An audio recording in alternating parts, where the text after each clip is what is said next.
This album is not really about patience. Not how many of us think of patience anyway, because many of us see it as synonymous with waiting. And Mick Jenkins is not sitting around waiting. What's up, everybody? I'm Chris, an old hip-hop head discovering new music because, frankly, I believe the hip-hop is the best it's ever been, and today we're discussing The Patience by Mick Jenkins. The Patience is Mick's fourth studio album, released on August 18th, 2023, but it's my introduction to Mick, and while I always appreciate the experience of people who are fans from the beginning, I personally can't imagine a better way to be introduced to him than through this project. It's not often that I find an album from an MC I've never really listened to and immediately feel connected to the music. And I use the word MC very intentionally here. There are rappers and there are MCs. And that's not to say one is good and one is bad, but they are different. You can come up with your own criteria for which is which. But for me, it's about having more than one dimension, about having a command of the art form, songwriting and structure, beat choice, album concepts and sequencing, bars and messaging, and maybe most important, to be considered in that top tier, the way it's all delivered. Throughout this entire 28 minutes, Mick Jenkins delivers in every way you can count. The album opens up with hopeful keys and boom bap drums in the track Michelin Star. And Mick sets the tone for this 5-star delivery with a cooking scheme that references the set in Chicago restaurant drama, The Bear. Ain't under no spell, I know you smell what I'm cooking, I'm hungry as hell. These people gon' bear witness, a Michelin star, couldn't see it this far back when I was line cooking. I'm sous chefing these days, proofreading these plates with a fine-tooth comb, won't find a line crooked. Proofreading these plates, won't find a line crooked. And you won't. Not in the writing, not in the heartfelt delivery, not anywhere in the presentation. In the show, The Bear, the main character is obsessed with getting it right, doing it his way, getting his reps in, and paying his dues. And he's willing to work tirelessly to make that happen, often to his own detriment. I can feel that same work ethic, that same dedication to the craft, that same attention to detail in every part of this project. Track 2, Show and Tell, featuring Freddie Gibbs, could have been the title of the entire album, Show and Tell. Over loping drums, Mick oscillates between sitting back and expressing his frustration. He can't wait for us to figure it out. He's going to tell us. He's going to show us how great he is. 1 degree of separation these days. No hesitation. I'd just be a bit more patient these days. He's still a degree away from the top 5 dead or alive or big 3 conversations. But it's not for lack of talent or lack of work ethic. I made up my mind. Can't give a fuck about a list. Which end we burning it at?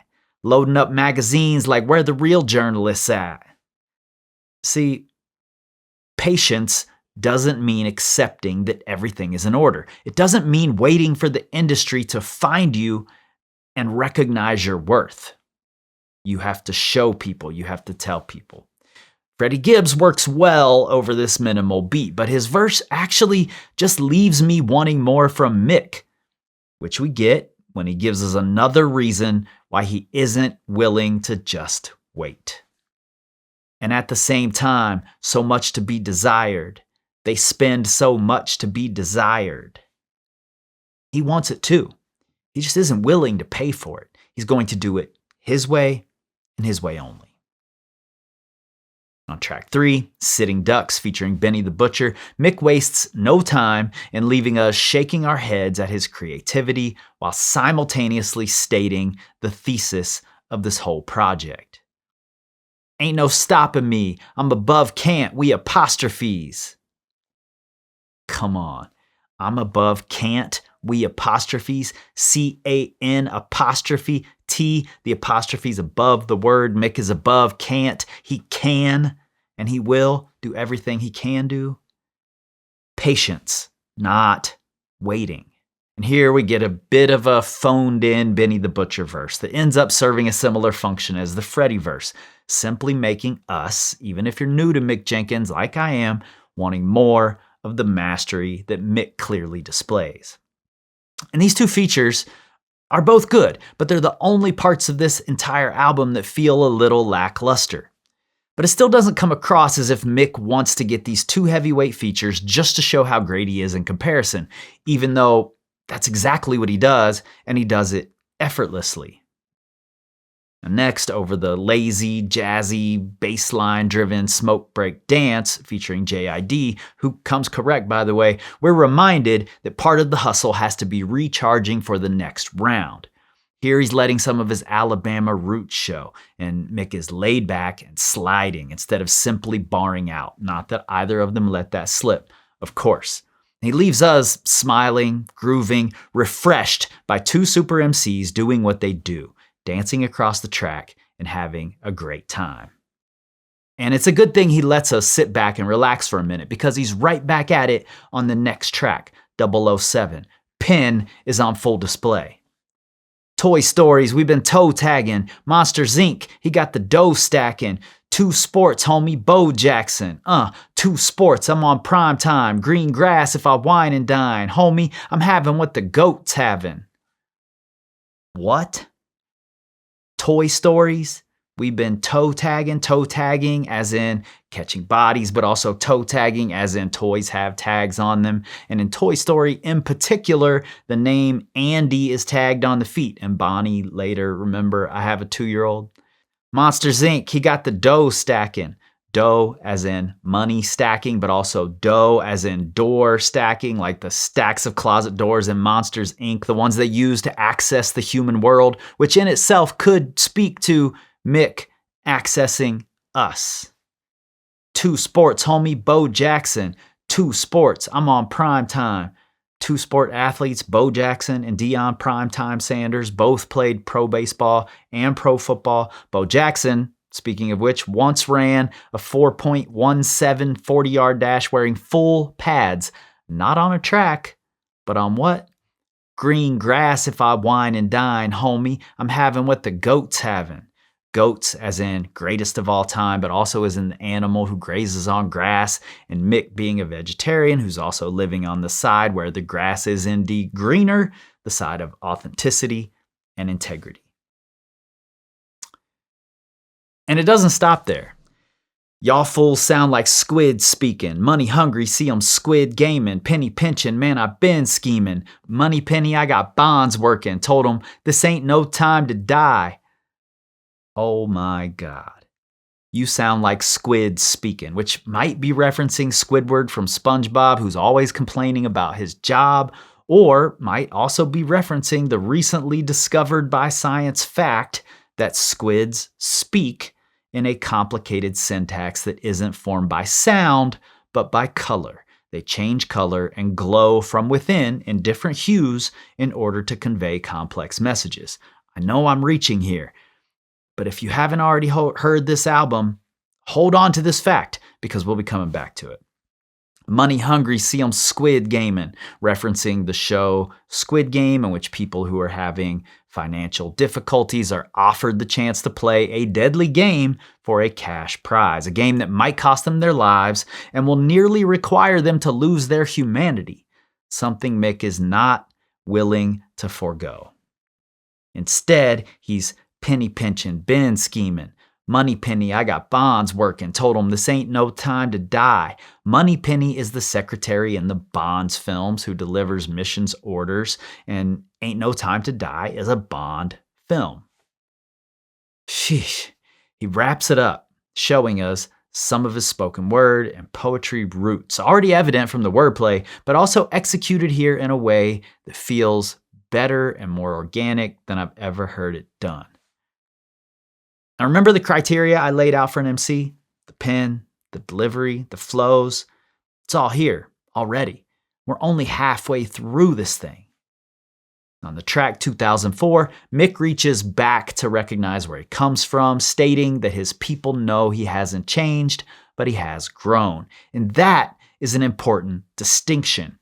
Growth, not change. patience, not waiting.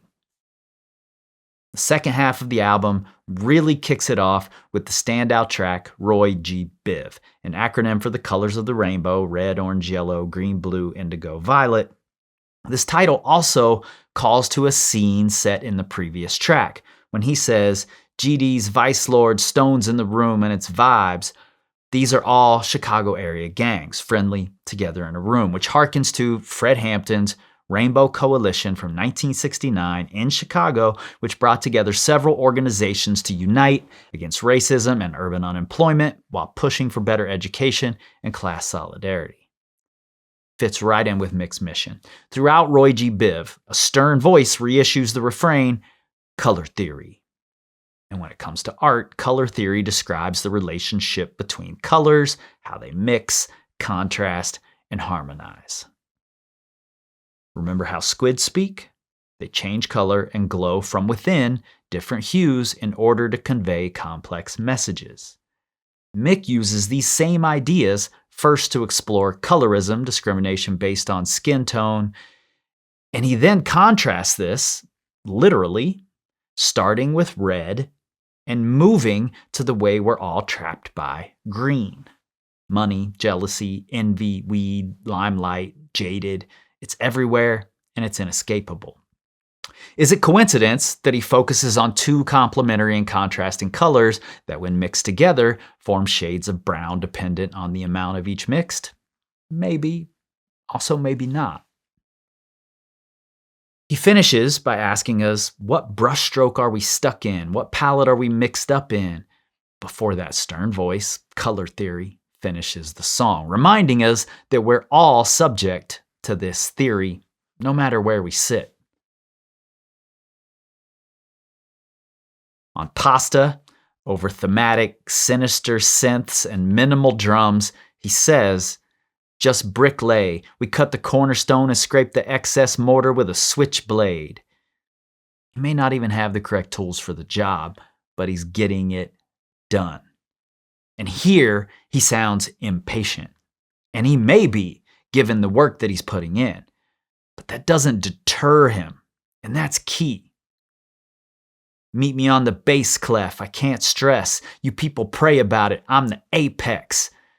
He's getting really impatient here. He knows he needs to keep it low key and stop stressing.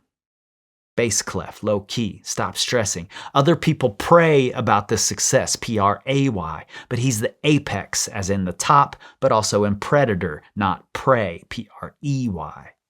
And what quality must a great predator possess? Patience. They don't wait, they plan, they prepare, they stalk. On the next track, Farm to Table, featuring a great verse from fellow Chicago MC Vic Mensa, Mick is back to laid back, eyes on the prize, focused on growth. She and the Oscar de la Renta, I might have to de la Hoya. She likes the finer things in life and deserves that, which might be one reason he's in the ring, fighting for it. And the penultimate track, Guapanese, Mick gives us most of the concept in the title. Just like Japanese or Cantonese, this is a language, the language of guap, money. As they say, money talks. This isn't your average I've got money rap. Over the ascending keys and slow groove juxtaposed with his urgent flow, he gives us the final piece of the metaphor with, it's a stack of ones just like him and they hide behind the 20. Just like somebody trying to impress with his stack of bills that's actually one $20 bill on top of a bunch of ones, people will be that stack of ones hiding behind the 20. Playing more than they are simply because they've got some money, though probably not as much as they portray. It's a warning song without coming off preachy and without sacrificing the potency of his pen with lines like, you won't catch me snorkeling, surface level shit put you in deep water, shit's crazy to see. Snorkeling is done on the surface. That surface level shit with no substance can land you in deep water. It's crazy to see, S-E-E, but also S-E-A-C. Man. And the best closer to an album I've heard in a long time, Mop wraps up this project into a neat little bow. Filled with his clever wordplay, he starts it with, "Since a shorty, mama was kneading the dough." Kneading as in working the dough, but to make bread, but also kneading it as in a necessity to have dough, as in food, as in money. He's in the midst of a marathon, even though other runners are treating it like a 100-yard dash. But as he says, "I just keep mopping these flows." Flows as in floors, but also as in these songs, his flows. He's mopping them, making sure they are right, making sure they serve the people, and also mopping as in constantly outdoing himself and making something better every time. This refrain also calls back to Mick's beloved 2014 mixtape, The Waters. Without water, there is no mopping. It's over an exceptional, urgent beat that's building to something that we can't see yet. And Mick does everything here. The bars are ridiculous. I'll let you get in there and have the joy of hearing them the same way I did, or you can also watch my first reaction video to this. He switches up the flow and his delivery, growing more and more urgent until the beat fades away, and the last thing we hear is Mick, laid entirely bare, trying to explain where he sits in all of this. He's just coming into his own full agency over his creativity, his artistry, and his business. 10 years in, and he's beginning to feel like he's finally there. He's been grinding. He's been hustling, creating, building, interrogating, growing, but not changing. Patient, but not waiting.